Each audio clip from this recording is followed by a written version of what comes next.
আমি doctor Astha Hossain Akhi, infertility specialist ও gynaecologist. নিয়মিত চেম্বার করছি heartbeat fertility clinic, Green Road, ধানমন্ডিতে। অনিয়মিত মাসিক হতে পারে বন্ধ্যাত্বের একটি কারণ। সুতরাং অনিয়মিত মাসিকে অবহেলা নয়, ইগনোর নয়, অবশ্যই আপনি গাইনোকোলজিস্ট বা ইনফার্টিলিটি স্পেশালিস্টের সাথে যোগাযোগ করবেন।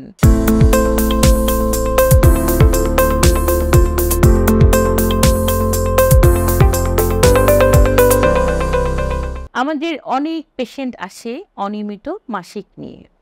মাসিক 2 মাস 3 মাস পরে হয়, অনেকের মাসে 2 বার মাসিক হয়, অনেকের মাসিক শুরু হলে ভালো হতেই চায় না। 5 দিন, 6 দিন, 7 দিন, 10 দিন, 15 দিন, অনেকের একটানা 1 মাসও মাসিক হয়।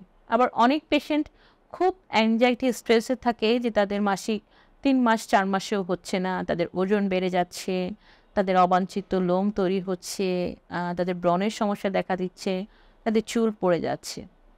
সো এরকম অনিয়মিত মাসিকের পেশেন্টগুলো কখনোই এটাকে খুব হেলাফেলা করা উচিত নয়।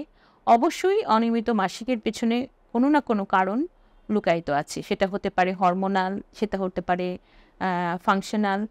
আপনাকে একটা ইভ্যালুয়েশনে অবশ্যই যেতে হবে। ইভ্যালুয়েশনের মধ্যে আমরা একটা আল্ট্রাসাউন্ড করে থাকি, সাথে কিছু হরমোন পরীক্ষা দিয়ে থাকি, যেমন thyroid hormone, prolactin, blood sugar, এগুলো আমরা একটু দেখে থাকি।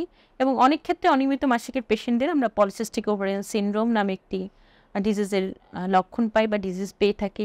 সেক্ষেত্রে চিকিৎসা দরকার হয়। চিকিৎসা না হলে অনেক সময় এটাতে বন্ধ্যাত্ব তৈরি হতে পারে, বা অনিয়মিত মাসিকের পেশেন্টের অনেক সময় আমরা দেখতে পাই ফাইব্রয়েড আছে, এন্ডোমেট্রিওসিস আছে, এডিনোমায়োসিস আছে।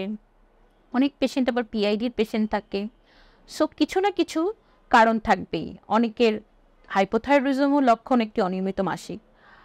তো আমাদের পরামর্শ হচ্ছে আপনার নারী স্বাস্থ্য এবং রিপ্রোডাক্টিভ হেলথের কোনো ইস্যুকেই অবহেলা করা যাবে না।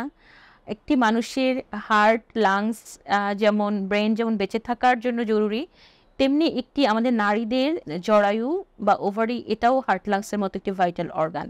এবং আমাদের অস্তিত্বের জন্য, আমাদের সৌন্দর্য বলেন, পৃথিবীতে বেঁচে থাকার জন্য আমাদের এই দুটোর যত্ন নিতে হবে। সুতরাং আমাদের নারী স্বাস্থ্যকে এবং রিপ্রোডাক্টিভ হেলথকে সুরক্ষিত রাখতে হলে আমাদের মেনস্ট্রুয়েশন এবং হরমোনাল ব্যালেন্সগুলোকে সুস্বাস্থ্য এবং সাবলীল রাখতে হবে। অনিয়মিত মাসিক নিয়ে যে কোনো সমস্যা আমাদের সাথে কমিউনিকেট করবেন। আর ভিডিওটি ভালো লাগলে শেয়ার করবেন। আমাদের নতুন নতুন কাজ করার উৎসাহ দিবেন। সবাই ভালো থাকবেন।